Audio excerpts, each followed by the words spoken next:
Discipline is sexy. And if you're not disciplined, you're probably not sexy. That sounds so rude, but let me explain. You say you want the dream life, or maybe the dream body, the dream job, but you are constantly choosing comfort over the thing you actually need to do. The real glow up is not the skincare, it's not the gym, it's not the cute aesthetic outfits, it's discipline. And most of us are bleeding potential because we don't know how to stay disciplined when no one is watching. This video is going to teach you how to build the kind of discipline that actually fuels your glow up and creates your dream life. You'll learn the habits, mindset shifts, and systems that truly fulfill people actually live by. Plus, the number one habit that is silently killing your progress. This is the ultimate discipline toolkit. The first tool is to become your dream person. Psychologically, your identity drives your actions. When you say to yourself, I am someone who, instead of I need to, you're activating your brain's reticular activating system, which is the part of the brain that filters choices that align with your identity. Did you know that a 2009 study found that identity-based habits are more successful than outcome-based habits? An actionable tip for this first tool is to write out 5 identity statements about the person you want to be. For example, I am someone who finishes what she starts. I am someone who wakes up early to achieve my dreams. Act like the person you want to become and you will become them. The second tool is never miss twice. One miss is human nature. It's natural and something you should not beat yourself up about. However, 2 misses creates a pattern. As humans, we subconsciously follow momentum, whether or not it's good momentum or bad momentum. For example, last week I woke up late at like 7 a.m. for 2 days in a row, and I continued doing that for the whole week up till Sunday. And Monday this week, where I was like, oh, a new week, new me, I finally restarted my sleeping schedule and woke up at 5 again. If I had just put a stop to it after the first time I woke up at 7 a.m. and just said, okay, tomorrow I have to wake up at 5 a.m., I could have avoided that whole week of feeling like crap for not doing what I said I wanted to do. So the actionable tip here is to build a backup plan, build a bounce back plan. So if you miss a habit, you know what you need to do the next day to show up again. An example of this might be if your goal is to go to the gym every other day and you miss going to the gym on Monday, on Tuesday, you might stay home and do a little stretch or a little light workout at home. It doesn't have to be going to the gym. You don't have to feel like need to make up for it, but you need to do something to bounce back from that failure. James Clear from Atomic Habits actually knows that missing once has no actual impact, like it's fine, but missing 2 can lead to habit death. It's not about being perfect, it's about bouncing back and staying as consistent as you can. Which brings me to the third tool, release perfectionism. Perfectionism is actually fear in disguise. Perfectionism doesn't actually come from high standards. It comes from a deep fear. A fear of being judged, or a fear of being a failure, or not being good enough. And actually, when you are seeking to be perfect and you're trying to attain that level of perfectionism, you're activating the amygdala, which is the fear center in your brain. As a result, this puts you in a stress response rather than a creative or productive one. And this is why you procrastinate or have this feeling of emotional paralysis. The actionable tip for this is to set a 2-minute timer. Release the need to be perfect, release the feeling that you're not ready or you're not prepared or it's not done enough. Just do the thing within 2 minutes.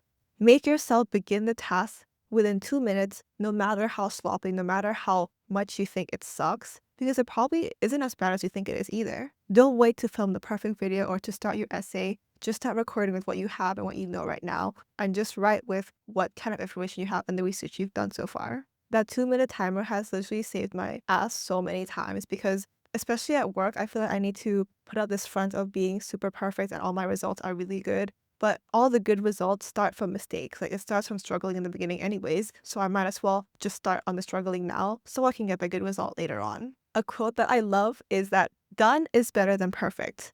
This is the quote that I've used for literally this whole YouTube channel and also my content creation journey because I just want to post no matter how bad I think it looked because I know eventually I'll get better. But I won't get better without doing that repetition and doing the things until it's done. If I just keep waiting until the video is perfect before I posted it, I would probably have posted like only 4 YouTube videos and like maybe only 10 reels, which is much less than I have posted now. So yeah.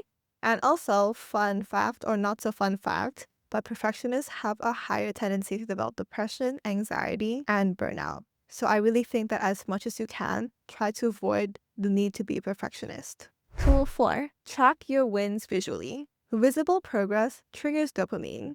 This might look like putting an X on your calendar or using a habit tracker like I do, but the simple fact is that your brain loves checking boxes. It loves feeling accomplished with those little ticks, and just seeing that visually is a huge boost of dopamine. The actionable tip for this tool is super easy. Just track your wins. Use a habit tracker, use a calendar, or even just journal it and visually put a check mark on something that you did today. Fun fact, a study by Kaiser Permanente showed that self-tracking increased adherence to health habits by 85%. 85% is a lot. And it brings to mind this quote that I heard a while ago, which is, what gets measured gets managed. The fifth tool is having environment wins, or just basically making it easy. Your environment influences your decisions more than your willpower. In fact, a study by Stanford shows that behavior is a product of environment more than motivation. So when you set up your environment for easy wins and more accessible wins,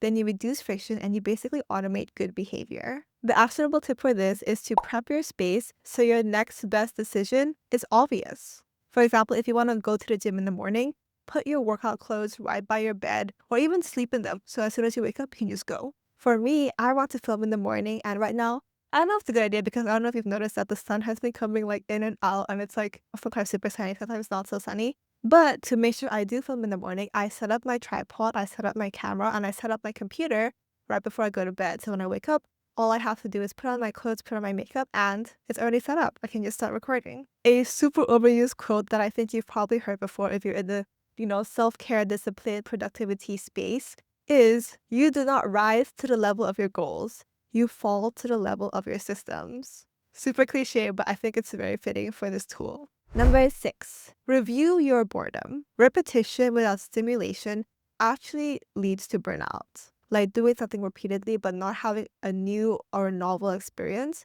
that's tiring for your brain. And novelty is what keeps your brain engaged. So, how can you add novelty to your life? The actionable tip is to add some variety to your daily habits.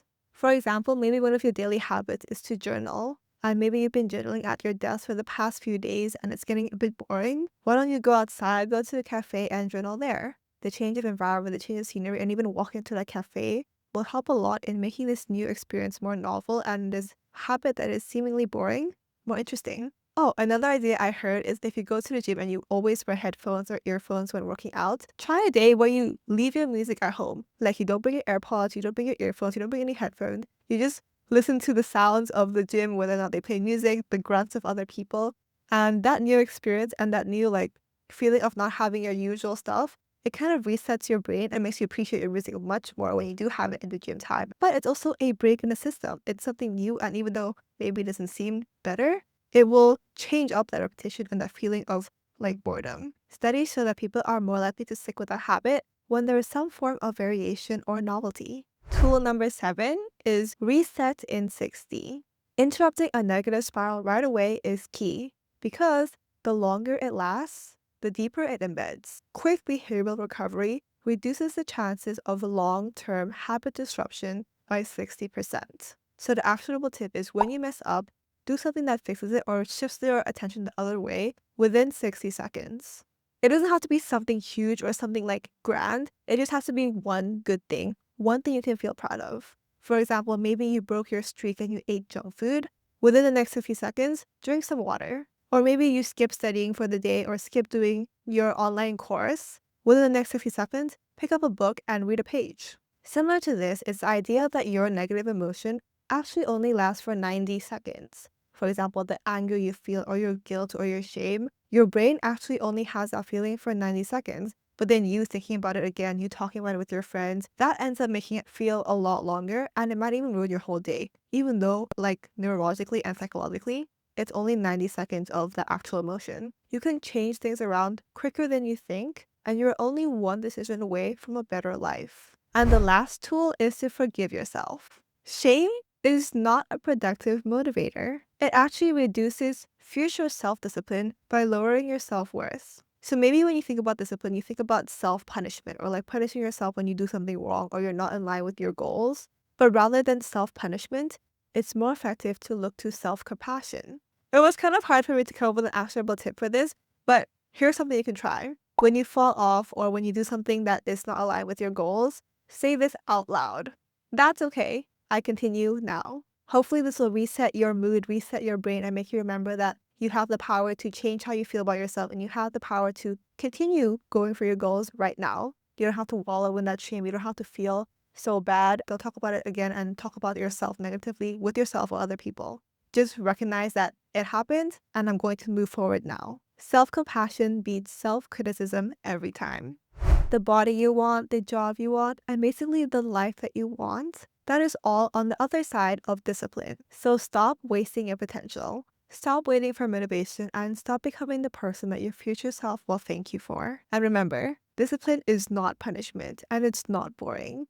It's self-respect and is probably the most powerful love letter you can write to yourself. What is something you want to be more disciplined in? Is it you discovering yourself through journaling and having deep conversations with yourself? Is it you wanting this new job, so you're working on learning this new skill that will help you get your dream job? Or is it similar to me, filming regularly, editing scripts regularly so you can post something online that really resonates with you and hopefully help someone else? Let me know. I hope you enjoyed this video. Subscribe so you can watch more of me and stay part of this community where we are trying to be the best versions of ourselves and know that you are not alone. We're in this together. I'll see you in the next video.